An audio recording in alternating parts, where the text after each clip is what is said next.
Le projet de construction de la nouvelle cathédrale de Ouagadougou, porté par un groupe de laïcs, est né d'un constat. État de vieillissement et de dégradation de la cathédrale actuelle. Coût d'entretien et de maintenance du bâtiment de plus en plus élevé. Capacité d'accueil insuffisante pour une population de plus en plus nombreuse. Nécessité d'offrir à la communauté catholique un cadre approprié de recueillement et de prière. Rassurez-vous néanmoins, notre cathédrale actuelle a certainement de beaux jours devant elle. Elle demeurera pour un bon moment ce haut lieu de rencontre et de communion des catholiques. Cet espace de prière qui recueille, rassemble et rassure. Il y va cependant de la vie des bâtiments comme de celle des hommes. Ils naissent, grandissent et meurent.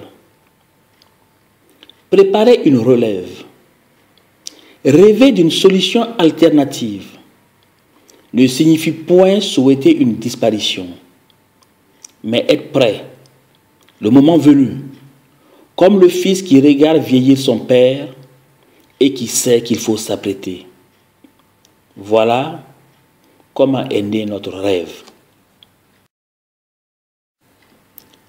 Nous avons rêvé d'un édifice religieux moderne, répondant aux besoins de notre pays et aux exigences de notre siècle, qui cohabiterait avec l'actuelle cathédrale, comme l'héritier cohabite avec le père, pour voir et être vu, pour apprendre et reprendre, mais surtout qui serait présent quand viendrait le jour du deuil, pour assurer et assumer.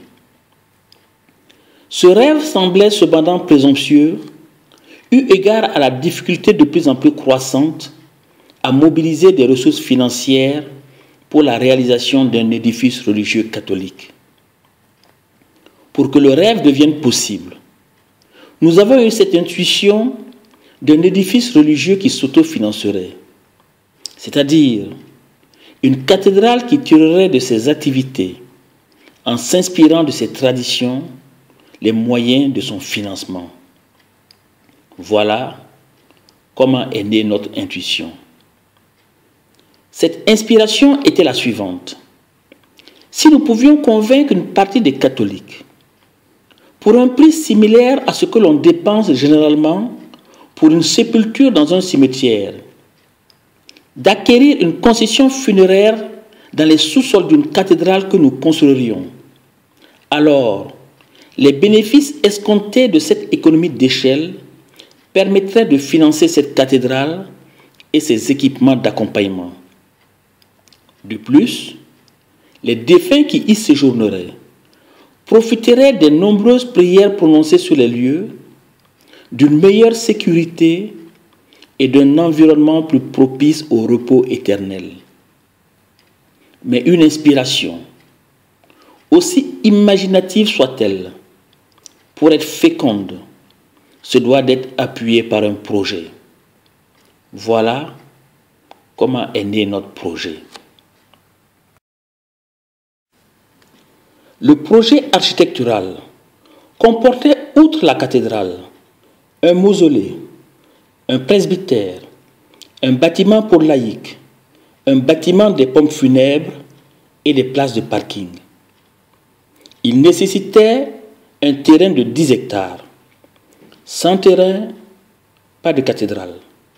Mais comment les trouver à Ouaga, sans aller jusqu'à l'Aï? Dieu faisant bien les choses, une opportunité allait s'offrir à nous. Un grand projet d'État venait d'être abandonné, libérant ainsi plusieurs dizaines d'hectares. Nous avons introduit notre dossier et sollicité 15 hectares pour tenir compte d'extensions futures. Promesse nous fut faite. Un aménagement ultérieur du site a déclassé le terrain qui nous était attribué et nous avons pu bénéficier de 17,9 hectares à la place des 15 initiaux. Voilà comment Dieu octroie un terrain pour bâtir sa demeure. Les 7,9 hectares supplémentaires nous ont conduits à remanier notre projet en y adjoignant une université catholique, un centre hospitalier catholique, un bâtiment pour les sœurs, une galerie marchande et un cimetière paysager. Voilà comment le projet de construction de la nouvelle cathédrale de Ouaga est devenu le projet de construction du complexe catholique de Ouaga, en abrégé le C4 de Ouaga. C'est ce complexe catholique de Ouagadougou, c'est-à-dire un aménagement architectural organisé autour de la nouvelle cathédrale et incluant des infrastructures pour l'inhumation, l'enseignement et la santé que j'ai le plaisir de vous exposer. Je vous présenterai le projet sous tous ses aspects. Ensuite, je vous donnerai l'estimation de l'opération et enfin, les modalités pratiques de son financement.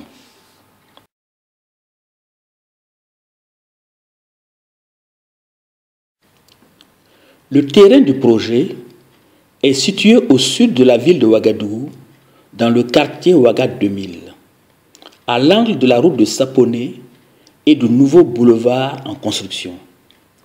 D'une superficie de 179 146 m², 511 mètres donnent sur la route de Saponé et 350 mètres sur le boulevard.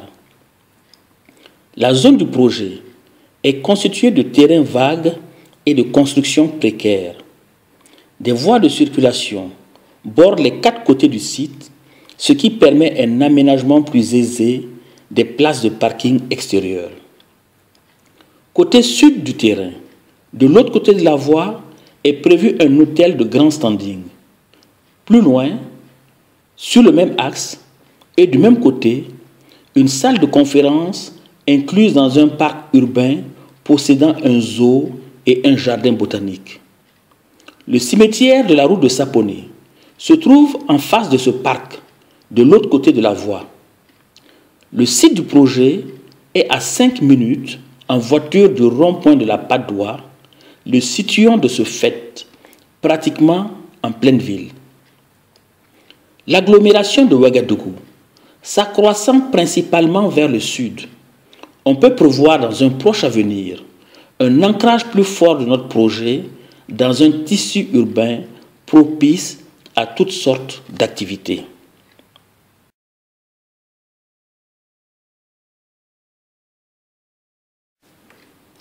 L'aménagement général du projet de construction du complexe catholique de Ouaga se compose d'une cathédrale, d'un mausolée, d'un bâtiment pour les pompes funèbres, d'un presbytère, d'un bâtiment pour les sœurs religieuses, d'un centre d'hébergement, d'un restaurant, d'un cimetière paysager, d'une galerie marchande, d'une université catholique et d'un centre hospitalier catholique.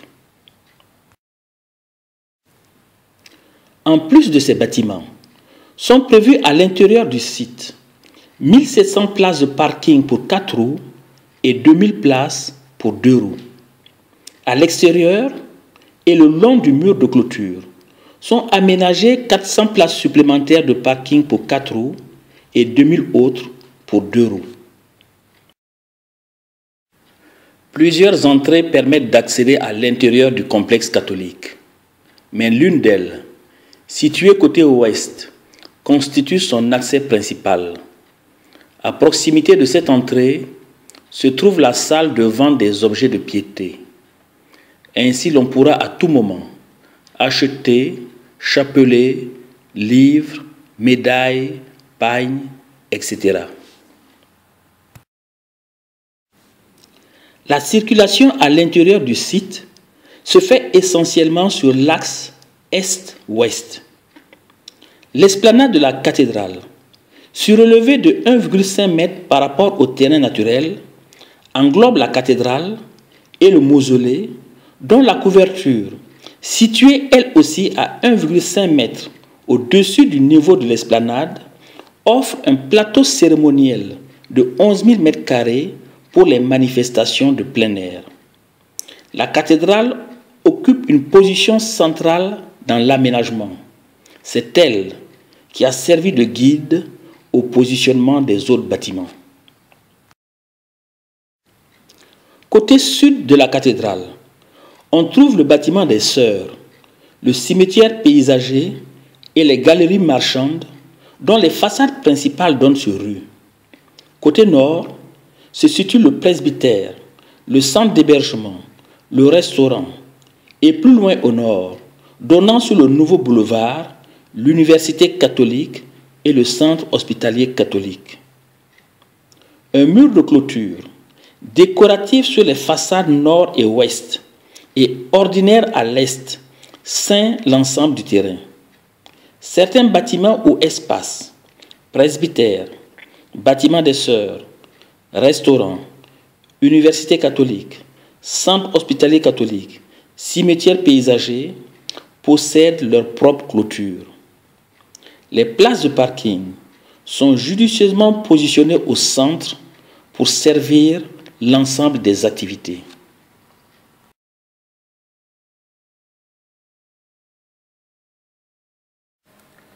La calebasse, fruit de la terre et du travail des hommes, est utilisée dans presque tous les pays africains. Elle participe aux activités de la vie sociale et familiale. Les calebassiers sont des plantes d'origine africaine et les toutes premières à être domestiquées. La bière de mil, généralement servie dans une calebasse, outre sa vertu désaltérante et grisante, est inévitable lors des manifestations festives ou funéraires, telles les mariages, les naissances, l'accueil d'un visiteur ou les décès. La calebasse symbolise de ce fait la rencontre, le partage et la solidarité.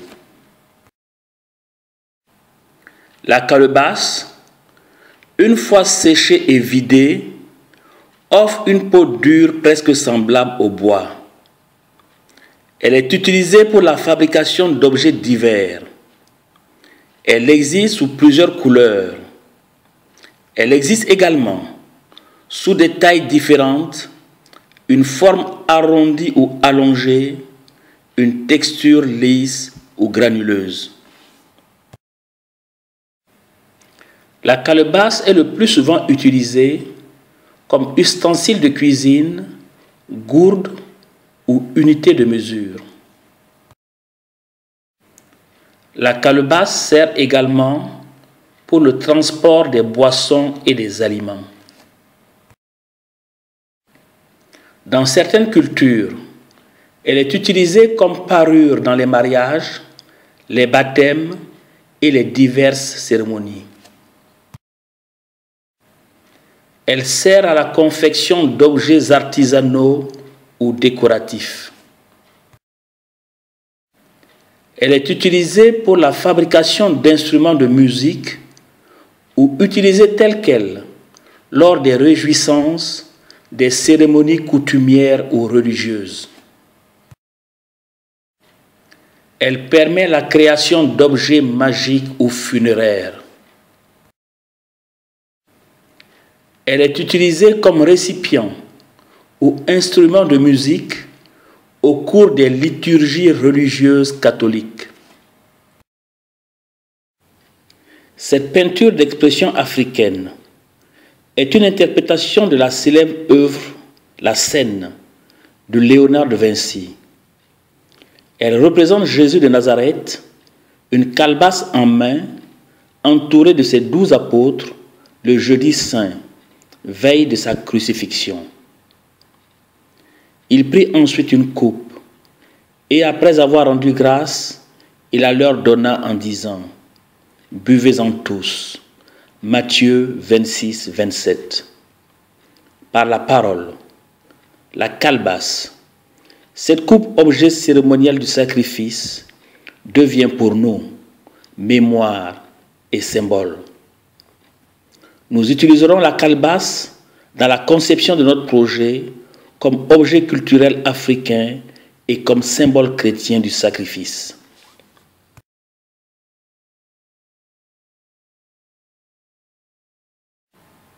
Compte tenu de la spécificité du projet, nous avons voulu d'un édifice à la volumétrie symbolique et à l'expression africaine. C'est dans la parole biblique d'Exode 25, 1, 8 que nous avons puisé notre inspiration. L'Éternel parla à Moïse et dit, « Parle aux enfants d'Israël, qu'ils m'apportent une offrande. Vous la recevrez pour moi de tout homme qui la fera de bon cœur. Ils me feront un sanctuaire et j'habiterai au milieu d'eux. » Nous avons alors imaginé un jeu de 5 calebasses. Le chiffre 5 comme union du principe divin trinitaire et du principe humain binaire. Chiffre symbolique de l'alliance de l'homme et de Dieu. En partie centrale, la première calebasse, renversée, symbolise le sanctuaire. La seconde, posée en la partie supérieure de la première, comme un calice levé vers le ciel, symbolise l'offrande.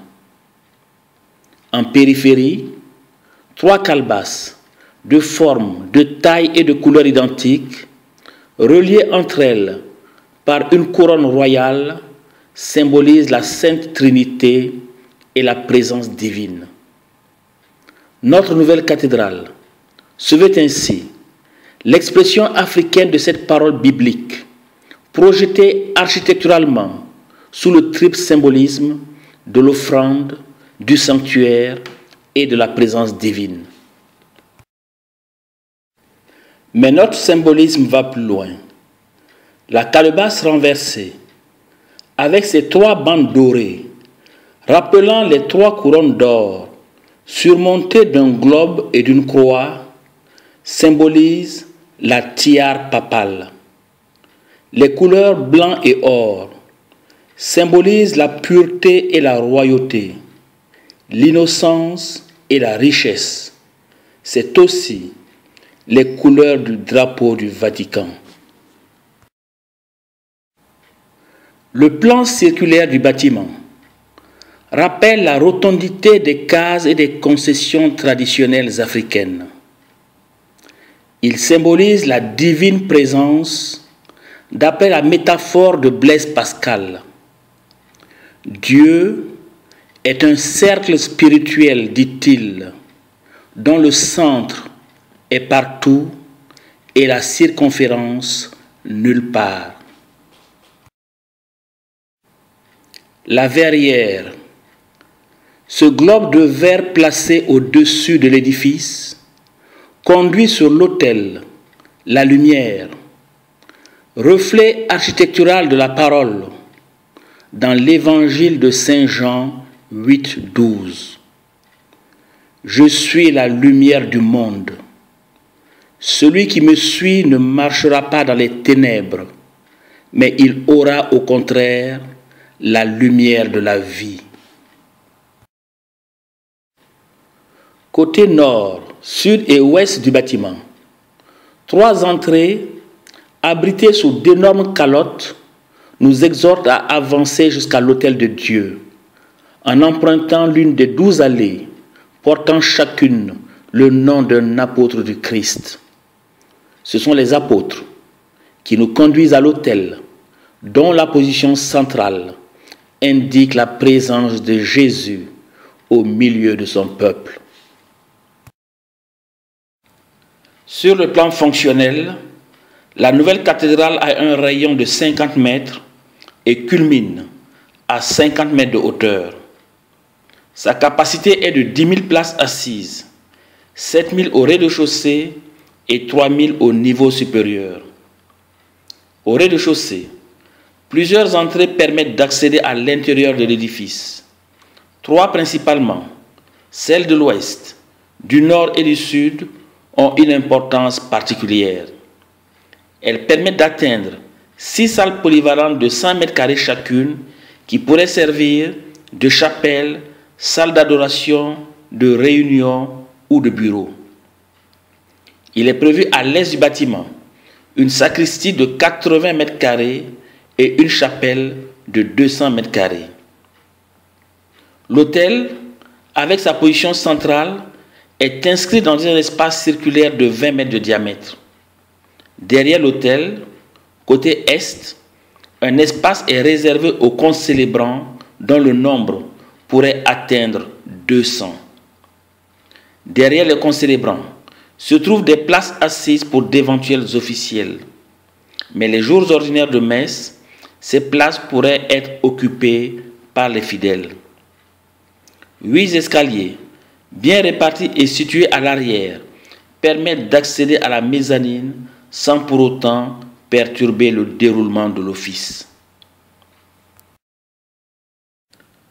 Au R+1 se trouve la mezzanine et ses 3000 places assises, mais également 6 autres salles polyvalentes de 185 mètres carrés chacune qui pourraient, comme celle de rez-de-chaussée, recevoir des affectations diverses en fonction des besoins. Côté est et au-dessus de la sacristie est prévue une chapelle de 140 mètres carrés et 4 bureaux.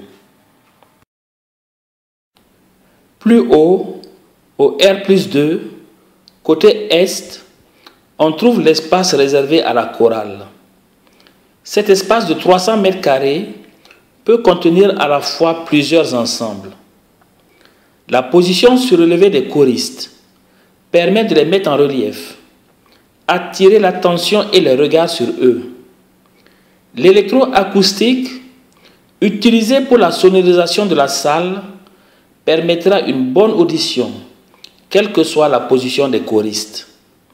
Derrière les chorales, un couloir distribue 7 bureaux. Côté ouest, sud et nord, et au-dessus des 6 salles polyvalentes du R+1, on trouve 2 salles de 100 mètres carrés chacune, 4 salles de 200 mètres carrés chacune et une grande salle de 600 mètres carrés qui pourrait servir pour les réunions de 500 personnes. Au sous-sol, on trouve le musée des saints de 500 mètres carrés. Encore plus bas, au niveau de la grande crypte, se situe le tombeau des évêques et une chapelle de 200 mètres carrés. Des écrans géants seront positionnés à l'intérieur et à l'extérieur de la cathédrale pour favoriser une participation plus grande des fidèles à l'office. Cette cathédrale sera entièrement climatisée à l'énergie solaire. C'est la chaleur venue du ciel qui apportera la fraîcheur sur terre. Des panneaux solaires seront installés afin de fournir l'énergie nécessaire à l'éclairage, à la ventilation et à la climatisation. L'investissement de départ sera vite amorti par la réduction des charges d'entretien et de maintenance. La climatisation de l'édifice favorisera de plus la prière et le recueillement des fidèles, surtout par temps de très grande chaleur. La cathédrale sera très bien éclairée. Un double système d'éclairage, naturel et artificiel, sera utilisé. L'éclairage naturel sera essentiellement composé de murs rideaux et d'une verrière en partie supérieure. L'éclairage artificiel sera assuré par des ampoules alimentées par l'énergie solaire. L'esplanade de la cathédrale englobe l'édifice en incluant le mausolée. La différence de dénivelé entre l'esplanade de la cathédrale et le plateau cérémonial du mausolée permet d'utiliser la totalité de ces deux surfaces pour les célébrations et diverses cérémonies de plein air.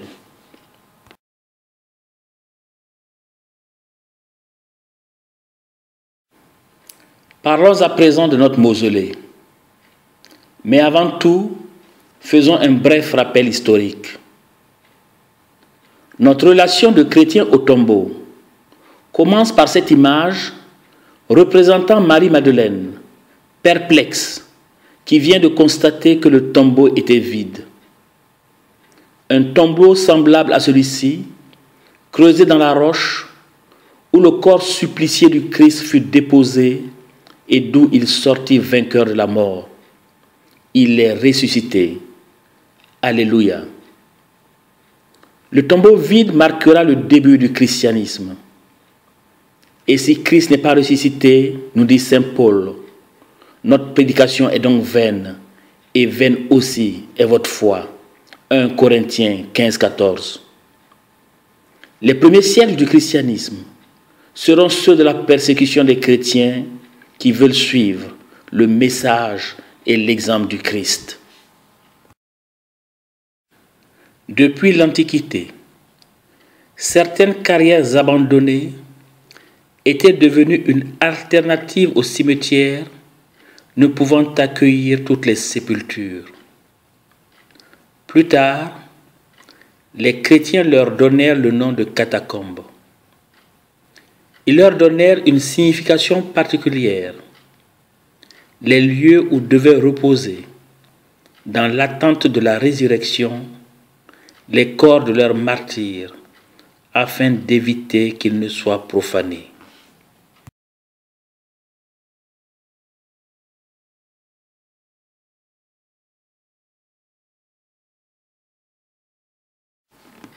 Au IVe siècle, la conversion au christianisme de Constantin Ier, empereur de Rome, marquera la fin de la persécution. L'Église, devenue alors religion d'État, a désormais pignon sur rue. Cette reconnaissance officielle sera celle du début de la construction des églises. Constantin Ier lui-même fit construire à Constantinople, Sainte-Sophie, la première basilique consacrée à la sagesse divine.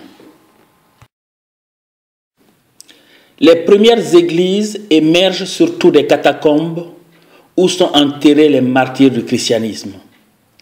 Quand elles ne peuvent s'ériger sur celles-ci, elles créent des sous-sols, des cryptes, où seront inhumés les fidèles qui le peuvent et le veulent, mais surtout ceux reconnus comme saints. Se faire enterrer dans les sous-sols d'une église devient très recherché, d'autant que les catacombes sont de plus en plus délaissées. Le fait se généralise à tel point dans certaines régions qu'on finit par assister dans les cryptes des églises à un manque de place pour les inhumations.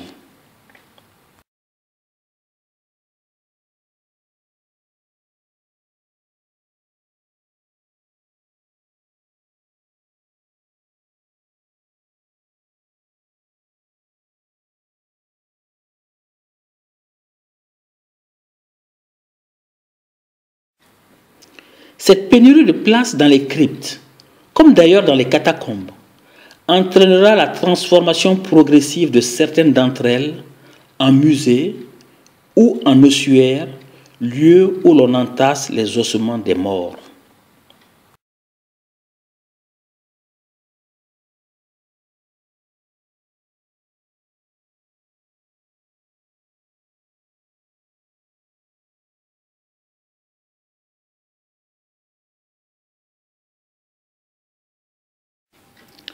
Ce bref rappel historique pour dire que le mausolée que nous proposons tire ses sources des traditions de l'Église catholique. Nous avons tout simplement porté un regard nouveau sur une pratique ancienne et abandonnée. J'ai regardé attentivement et j'ai tiré instruction de ce que j'ai vu. Proverbe 24, 32. Si le corps crucifié du Christ fut déposé dans un tombeau et non mis en pleine terre, si les corps des martyrs des premiers siècles du christianisme furent dissimulés dans des catacombes pour éviter la profanation, si des saints, des évêques et des milliers de chrétiens connurent le repos éternel dans les cryptes de nombreuses églises, pourquoi ne voudrais-je pas suivre leur exemple en choisissant d'être inhumé dans une crypte, qui plus est, s'est suturé dans les sous-sols d'une cathédrale. Sans pour autant aborder la problématique religion-culture, on pourrait se demander si se faire inhumer dans le mausolée d'une église ou préparer sa propre mort ne sont pas des pratiques antinomiques avec les cultures africaines.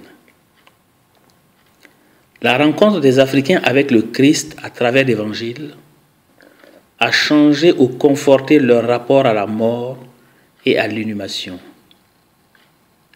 Le Christ lui-même n'a cessé de parler de sa propre mort et instruire ses apôtres en conséquence.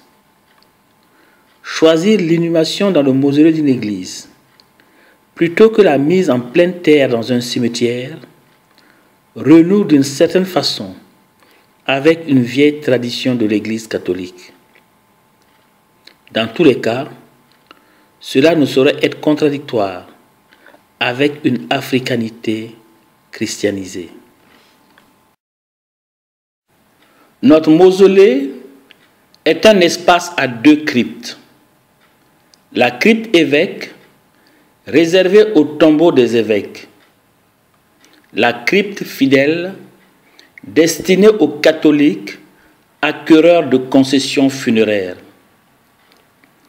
Notre mausolée est indispensable et incontournable dans la stratégie de notre projet pour trois raisons essentielles.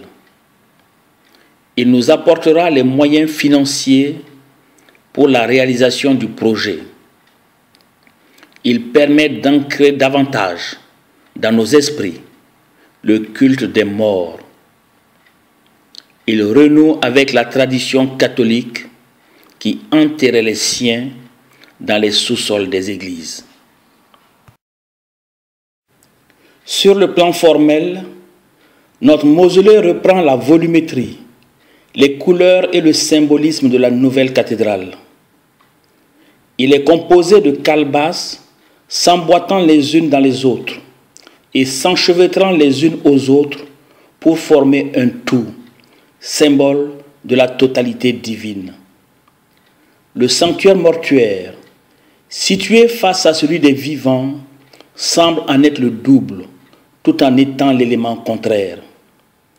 Christ est mort et revenu à la vie pour être le Seigneur des morts et des vivants.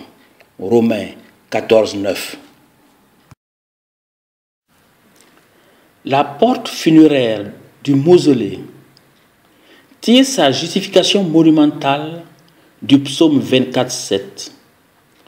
Porte, élevez vos linteaux, élevez-vous, portes éternelles, que le roi de gloire fasse son entrée. Cette porte funéraire, dis-je, permet d'accéder au mausolée et à la chapelle mortuaire de 150 mètres carrés du plateau cérémoniel. Elle représente le passage d'un monde à un autre. Voici la porte de l'Éternel. C'est par elle qu'entrent les justes. Psaume 118, 20. Elle évoque des mains levées en signe de bénédiction. Élevez vos mains vers le sanctuaire et bénissez l'Éternel. Psaume 134, 2.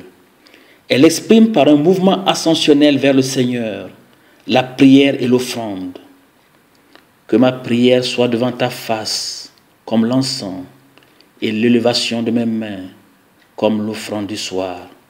Psaume 141, 2.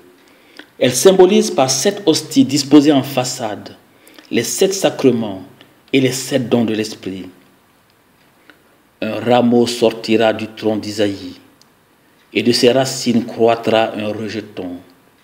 Sur lui reposera l'Esprit du Seigneur, esprit de sagesse et d'intelligence, esprit de conseil et de force, esprit de connaissance et de crainte du Seigneur. Isaïe 11, 1, 2. Le plateau cérémoniel du dessus des cryptes, d'une superficie de 11 000 m², servira aux célébrations de plein air. Il s'élèvera au-dessus de l'esplanade de la cathédrale de 1,5 m. Les cryptes seront construites sous l'esplanade de la cathédrale. Elles seront au nombre de 2. La crypte évêque sera réservée au tombeau des évêques. Son accès se fera à partir de la cathédrale. Elle aura cependant une communication directe avec l'autre crypte, dont les pensionnaires pourraient faire sienne cette parole biblique tirée de Rois 13:31. Quand je serai mort, vous m'enterrerez dans le sépulcre où est enterré l'homme de Dieu. Vous déposerez mes os à côté de ses os. La crypte fidèle, réservée aux acquéreurs des concessions funéraires. Cette crypte pourrait accueillir, sous certaines conditions, des personnes méritantes et dévouées à la vie de l'Église qui ne pourraient autrement acquérir une concession funéraire. Un sacristain fervent, une vieille personne pieuse, à titre posthume, un catéchiste dévoué. Le mausolée aura une capacité minimum de 15 000 places, une superficie de 11 000 m² et descendra de 5 mètres au-dessous du terrain naturel. Les cercueils seront répartis sur 8 niveaux. Ces cercueils seront zinqués à l'intérieur et protégés à l'extérieur par un vernis spécial contre le climat et les termites. Des allées, qui porteront chacune le nom d'un saint, constitueront l'élément de base du système d'adressage. Ces cercueils seront déposés dans des boxes selon l'indication affectée. Par exemple, allée Saint-Macaire 4E5 ou allée Sainte-Catherine 3B4. De petits engins électriques avec monte-charge permettront de naviguer dans l'allée principale de 6 mètres de large ou les allées secondaires de 2,5 mètres pour conduire les cercueils dans les emplacements retenus. L'éclairage naturel et la ventilation des espaces intérieurs seront faits côté est par des baies protégées situées dans la cour des pompes funèbres pour des raisons de sécurité et de commodité. L'éclairage artificiel utilisera l'énergie solaire. Cette énergie sera également utilisée pour la ventilation mécanique contrôlée. Le système constructif sera lui aussi de type classique avec structure porteuse en béton armé, semelles, poteaux, poutres, dalles. Les parois du sous-sol seront en voile de béton armé avec système d'étanchéité incorporé au béton et revêtement multicouche sur les parois, évitant ainsi les infiltrations d'eau. La couverture des cryptes sera en dalle pleine avec un complexe d'étanchéité.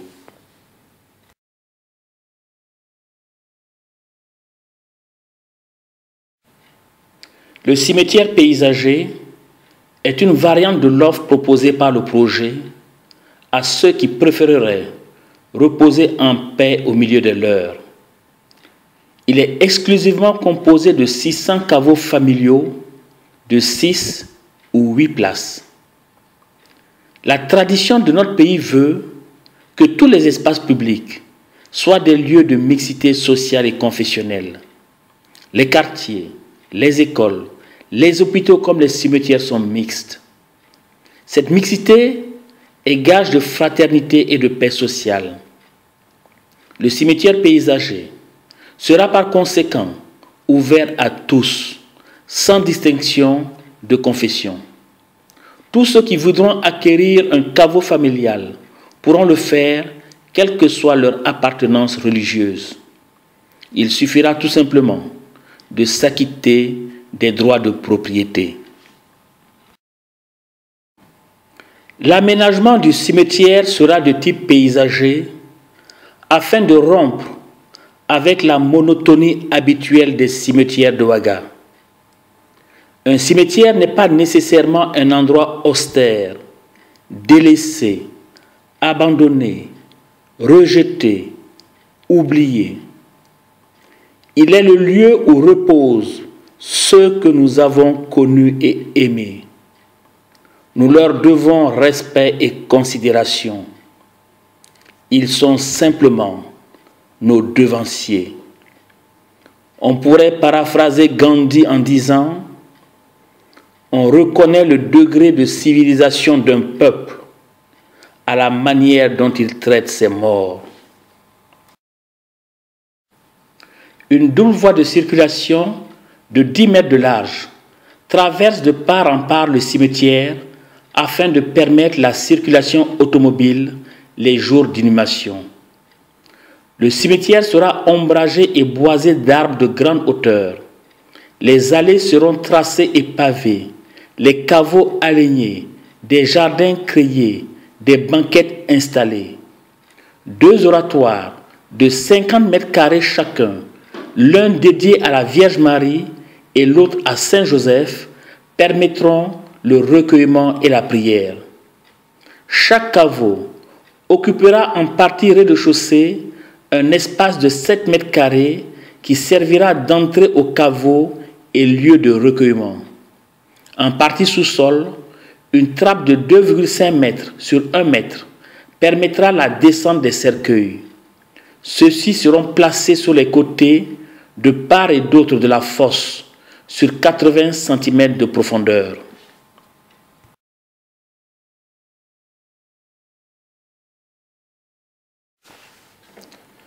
Le mausolée et le cimetière paysager ne pourraient fonctionner correctement sans un service de qualité des pompes funèbres. La ville de Ouaga, manquant également d'un grand service de pompes funèbres, il lui serait d'un apport indéniable. Les pompes funèbres devront contenir au minimum un grand hall pour l'accueil du public, une grande salle d'exposition de vente d'objets divers, un oratoire pour le recueillement des familles avant le dépôt des cercueils dans leur box, des chambres froides pour la conservation pendant plusieurs jours, voire années, des défunts avant l'inhumation, des magasins de rangement et de stockage des objets et divers matériels, un atelier, menuiserie bois, menuiserie métallique, zingage, peinture, etc. Le service des pompes funèbres aura plusieurs attributions. Gérer le mausolée et le cimetière paysager. Organiser les cérémonies d'inhumation à l'intérieur de ces 2 espaces. Vendre des objets divers, cercueils, couronnes, etc. Suivre les dossiers des acquéreurs des concessions funéraires. Mettre à la disposition de la population de Ouaga du matériel et des engins, chambres froides, corbillards, etc.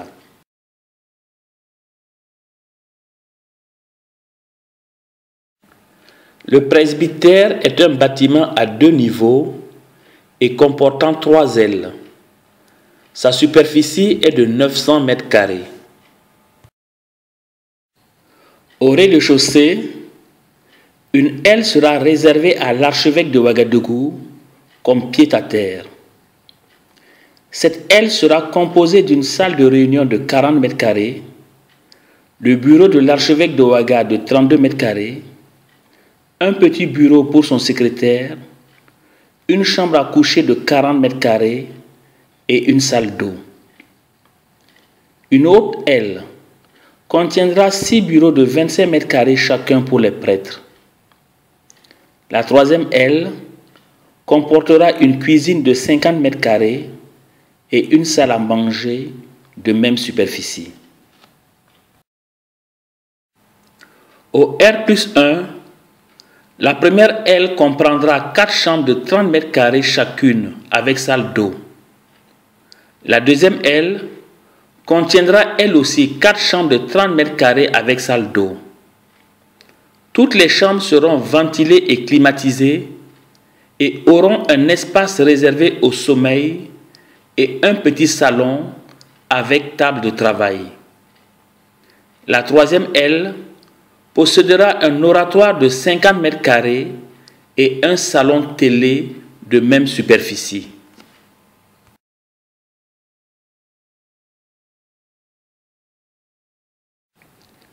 Le bâtiment des sœurs religieuses sera identique au presbytère, exception faite de l'aile réservée à l'archevêque de Ouaga, qui sera réorganisée en une salle de réunion de 30 mètres carrés et 3 chambres d'hôtes.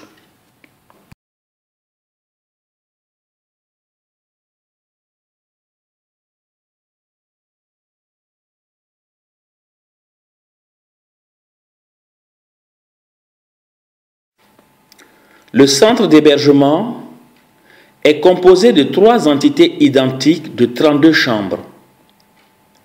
Les 96 chambres, d'une superficie de 25 mètres carrés chacune, possèdent un espace de repos et une salle d'eau. Un préau interne relie les chambres et permet une circulation couverte tout autour du bâtiment. Une paillote de 125 mètres carrés, située au milieu de la cour, sert d'espace de rencontre et d'échange. Le centre d'hébergement nous rappelle les cloîtres des monastères et nous renvoie au symbolisme de leur conception architecturale. De l'intérieur, les 4 blocs de chambres empêchent toute vue sur l'extérieur. Le seul côté qui permet au regard de s'échapper est le ciel. L'occupant des lieux, le pénitent en l'occurrence, pourra dans une attitude méditative chercher dans les cieux Dieu, son amour ou sa clémence. Il pourra aussi, face à l'immensité du ciel qui s'ouvre à lui, prendre conscience de sa petitesse, interroger sa conscience, se remémorer ses fautes et faire pénitence. Le patio sera aménagé en jardin d'agrément qui rappellera aux repentants l'Éden et ses délices, la bonté de Dieu face à l'ingratitude des hommes.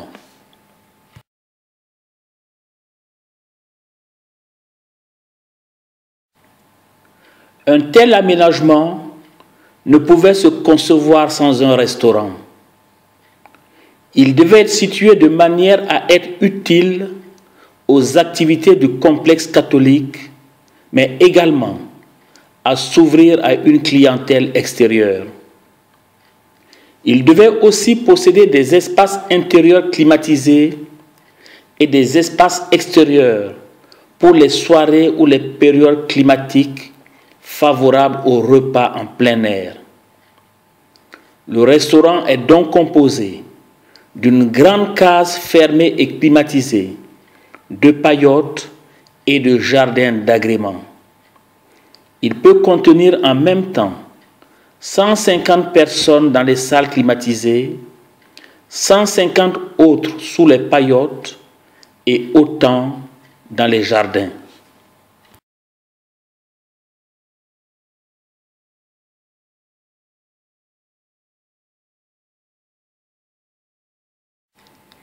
Jésus a chassé les marchands du temple. Jean 2, 13, 25. Nous avons placé les nôtres en lisière de terrain côté sud. Notre galerie marchande nous est pourtant plus que nécessaire pour générer les ressources qui assureront l'entretien de tout cet ensemble. La zone de Ouaga 2000 manque cruellement d'infrastructures dédiées au commerce et à l'alimentation. De plus, la construction future d'un hôtel de grand standing et d'une salle de conférence drainera les futurs acheteurs dans cet espace. L'ensemble est constitué de 13 boutiques à 2 niveaux, d'une superficie utile de 245 mètres carrés par niveau. La galerie marchande, située entre la voie de circulation et le cimetière paysager, forme écran afin de dissimuler ce dernier. Seules de grandes baies vitrées, côté sud, apporteront l'éclairage et la ventilation nécessaires aux boutiques. Les autres murs sont aveugles pour les mêmes raisons de dissimulation et de discrétion. 90 places de parking seront aménagées devant les boutiques afin de permettre le stationnement des clients.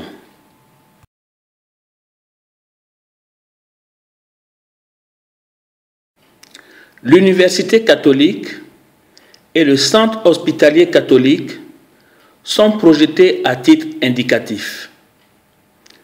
Nous avons déterminé des enveloppes sans contenu. Le projet sera plus précis et mieux adapté aux besoins réels après l'élaboration d'un cahier des charges pour ces deux structures.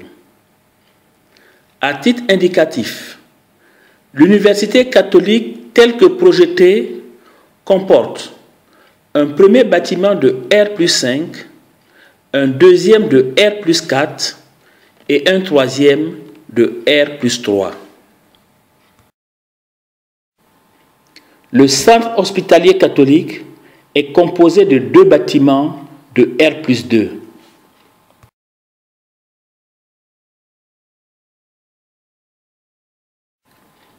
Voyons à présent l'estimation financière de l'opération. L'estimation du projet est celle d'un avant-projet sommaire. Elle est basée sur le coût au mètre carré des ouvrages en fonction de leur type. Nous avons retenu 2 hypothèses. La première est celle d'un mausolée de 15 000 places. Dans cette hypothèse, le premier tableau, estimation de l'opération, nous donne, sur la colonne de gauche, le type du bâtiment. Au milieu, leur coût, et sur la colonne de droite, les recettes attendues. Nous avons en conséquence pour les recettes mausolée, 15 000 places à 1 million de francs la place, soit 15 milliards. Caveaux familiaux, 600 caveaux à 7 millions de francs le caveau de 6 places, ce qui nous donne 4 milliards 200, soit un total de 19 milliards 200. Pour les dépenses, c'est-à-dire le coût des différents bâtiments, nous avons cathédrale 8 milliards, construction mausolée 1 milliard 500, équipement mausolée 4 milliards 500, pompe funèbre 2 milliards, presbytère 350 millions, bâtiment des sœurs religieuses 350 millions, centre d'hébergement 100 millions, restaurant 300 millions, galerie marchande 1 milliard 800, cimetière paysager 2 milliards, université catholique 6 milliards, centre hospitalier catholique 1 milliard 600, VRD parking divers 1 milliard 500, soit un total de 30 milliards 700.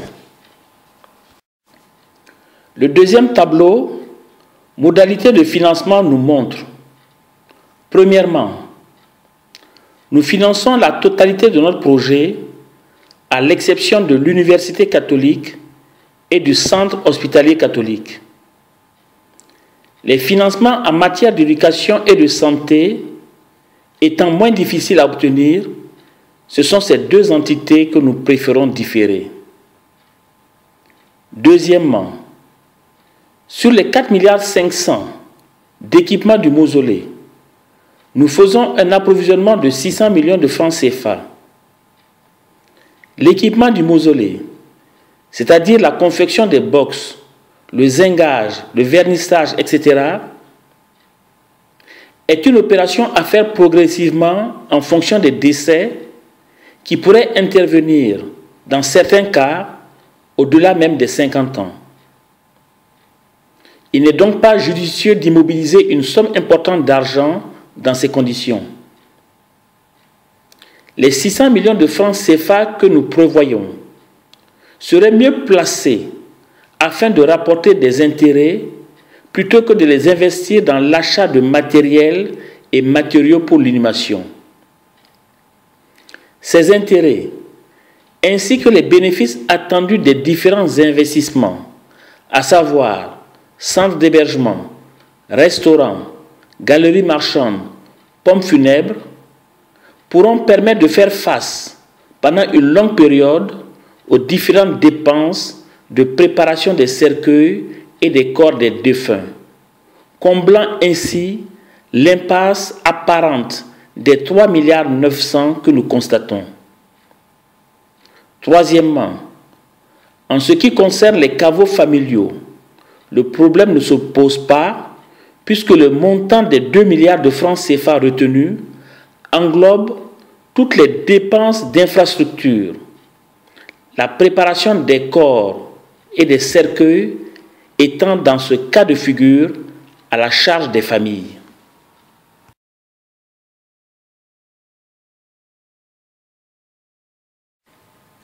La deuxième hypothèse est celle d'un mausolée de 25 000 places. Dans cette hypothèse, le tableau estimation de l'opération nous donne pour les recettes mausolée, 25 000 places à 1 million de francs égale 25 milliards. Caveaux familiaux, 600 caveaux à 7 millions de francs le caveau de 6 places égale 4 milliards 200, soit un total de 29 milliards 200. Les dépenses restent inchangées, exception faite du coût des infrastructures du mausolée, qui passe de 1 milliard 500 à 2 milliards 500, et le coût de l'équipement du mausolée, qui passe de 4 milliards 500 à 7 milliards 500.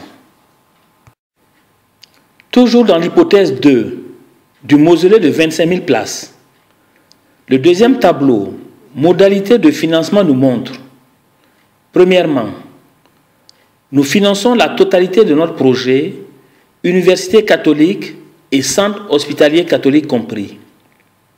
Deuxièmement, sur les 7 milliards 500 d'équipements du mausolée, nous approvisionnons à hauteur de 2 milliards.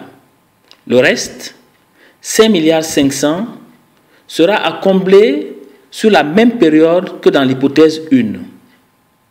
Troisièmement, en ce qui concerne les caveaux familiaux, le problème ne se pose pas comme dans le cas de l'hypothèse 1.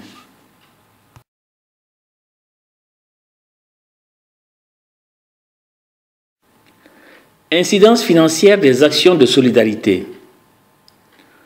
Tout d'abord, faisons remarquer que le prix de 1 million de francs CFA, la place dans le mausolée, et 7 millions de francs CFA, le caveau familial de 6 places, représentent les coûts nécessaires au financement de l'opération.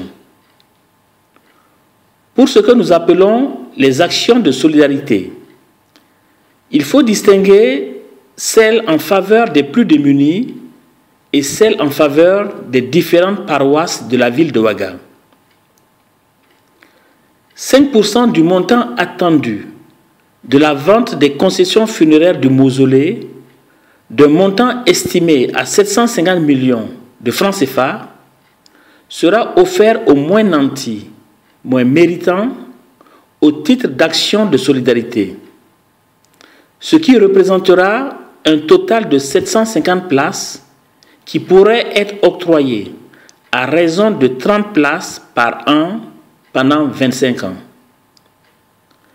5% du montant attendu de la vente des concessions funéraires du mausolée, d'un montant de 750 millions de francs CFA, sera également offert à 10 églises de la ville de Ouaga, parmi les plus anciennes et les plus importantes. Église cathédrale d'Apoya, Kornaba, Gunguin, Padoua, etc. Au titre d'actions de solidarité, ce qui représente un montant de 75 millions de francs CFA par église. Cette somme servira à la rénovation de ces églises, murs de clôture, bancs, autels, peintures, carrelage, etc. Le C4 paiera ainsi sa dîme de solidarité 2 fois 5%, soit 10%, en faveur d'hommes moins nantis et en faveur d'églises plus anciennes. Dans ces conditions, le prix de vente de la place dans le mausolée subira une augmentation de 10%. Il sera alors fixé à 1 100 000 francs CFA. Le prix de vente du caveau familial de 6 places reste inchangé à 7 millions de francs CFA et le prix de vente du caveau familial de 8 places reste également inchangé à 8 millions de francs CFA. On peut légitimement se demander quel pourrait être le planning d'exécution de cette opération. Nous pouvons raisonnablement prévoir les délais suivants. 3 ans pour mobiliser une partie des ressources financières permettant de démarrer les travaux. 4 ans pour la réalisation des ouvrages. Sur cette base de 7 ans, soit 84 mois, la concession funéraire au niveau du mausolée reviendrait à 15 000 francs CFA par mois, ou si vous préférez, 500 francs CFA par jour, le tout pendant 7 ans. Une telle somme, certes toujours élevée pour beaucoup de nos compatriotes, est néanmoins abordable pour un grand nombre. Dans tous les cas, elle reste inférieure au prix d'une bouteille de bière. Même s'il peut sembler idéal d'attendre des acquéreurs des concessions funéraires du mausolée un paiement en une seule fois, sous forme d'apport personnel ou de crédit bancaire, il pourrait aussi effectuer mensuellement un dépôt de 15 000 francs CFA dans les comptes du C4 pendant 84 mois. Une telle opération de financement participatif rend plus opportun l'autofinancement du complexe catholique de Ouaga et permettra à beaucoup d'acquérir une concession funéraire dans le mausolée de la nouvelle cathédrale, s'assurant ainsi, dans un lieu spirituel, une sépulture digne de ce nom et contribuant du même coup à la réalisation de cet important projet de l'Église catholique. Ceux qui souhaiteraient également manifester au projet leur solidarité agissante pourront trouver des comptes ouverts à cette intention dans les institutions bancaires. Compte tenu de tout ce qui a été dit plus haut, nous voulons espérer que la première messe soit célébrée dans la nouvelle cathédrale de Ouaga en août 2021.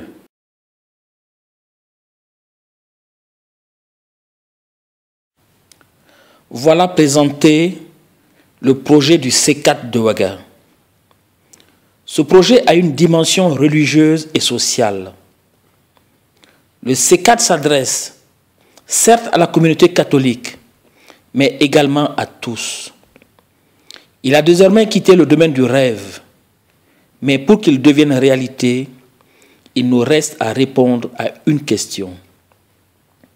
Sommes-nous en mesure de convaincre 15 000 personnes, c'est-à-dire moins d'un Burkinabé sur 1000 ou moins d'un habitant de Ouaga sur 100, d'acquérir une concession funéraire dans les sous-sols d'une cathédrale que nous pourrions construire?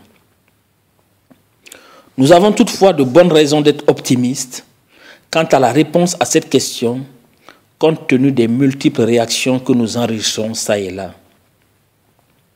Moi, j'adhère pleinement au projet, car j'estime que pour un chrétien, le cadre d'un édifice religieux est plus approprié pour l'inhumation qu'un cimetière délaissé. Moi, la première chose que je ferai, c'est d'exhumer mes parents décédés il y a déjà fort longtemps pour les placer dans ce mausolée-là. Moi, Je voudrais suivre l'exemple du Christ, dont le corps fut déposé après la crucifixion dans un tombeau, c'est-à-dire un caveau naturel. Souvenez-vous des catacombes, où les corps des martyrs des premiers siècles du christianisme étaient dissimulés pour éviter la profanation et le feu. La solution du mausolée est intéressante pour un chrétien. Moi, je veux apporter à ma communauté religieuse et à la ville de Ouaga des infrastructures modernes pour la prière, l'éducation et la santé. Moi, j'estime que l'offre proposée est exceptionnelle, car il est rarissime de pouvoir se faire inhumer dans les sous-sols d'une cathédrale, quelle que soit sa notoriété ou sa situation financière. Moi, je mesure l'enjeu du défi. Si nous réussissons cette opération ici à Ouaga, alors nous ferons des émules et constaterons avec fierté l'édification de complexes catholiques un peu partout en Afrique. Pour des motivations diverses, nos frères et sœurs en Christ semblent réagir positivement au projet en manifestant leur enthousiasme. Quelles que soient les raisons des uns et des autres de vouloir contribuer au projet, ils nous donnent la force d'espérer et penser que nous avons certainement eu raison. Il reste maintenant à concrétiser l'initiative pour le plus grand bonheur des habitants de Ouaga. Pour cela, le projet a besoin de votre soutien afin qu'ensemble, nous le présentions à la communauté catholique. Car c'est de son adhésion que dépendra le succès ou non de l'opération. Puisse par la grâce de Dieu et vos prières, voir s'ériger dans un proche avenir, sur cette terre bénie de Ouaga, notre complexe catholique. Et cela, au nom de Jésus-Christ, Prince de la paix, à la fois crucifié et ressuscité, dont le mystère a racheté l'humanité et bouleversé l'histoire des hommes. Par ce sang versé, par cet amour donné, par notre foi éprouvée, il nous invite à partager sa gloire auprès de son Père pour l'éternité.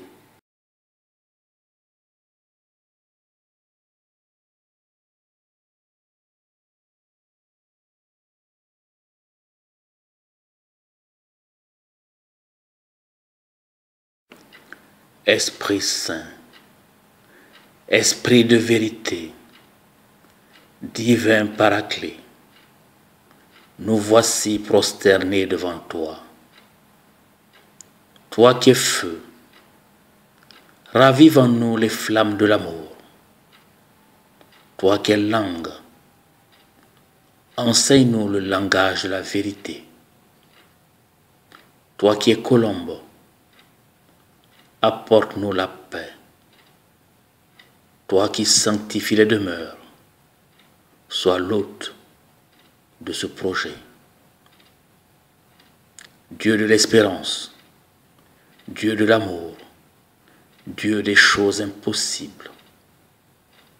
Toi qui donnes la patience, toi qui donnes le courage, toi qui as ouvert les yeux de l'aveugle et les oreilles du sourd, toi qui as rendu fécondes les entrailles stériles, nous te demandons l'impossible, nous te demandons l'impensable. Seigneur, par l'intercession de la Vierge Marie, Mère de miséricorde, épouse du Saint-Esprit, temple de la Trinité, nous te demandons grâce, nous te demandons force. Toi qui es partout présent, écoute notre prière. Seigneur, pose ta main sur ce projet. Rappelle-nous que l'ouvrage de nos mains t'appartient et qu'il nous appartient de te le rendre, car toi seul peux le féconder, toi seul peux le réaliser. Amen.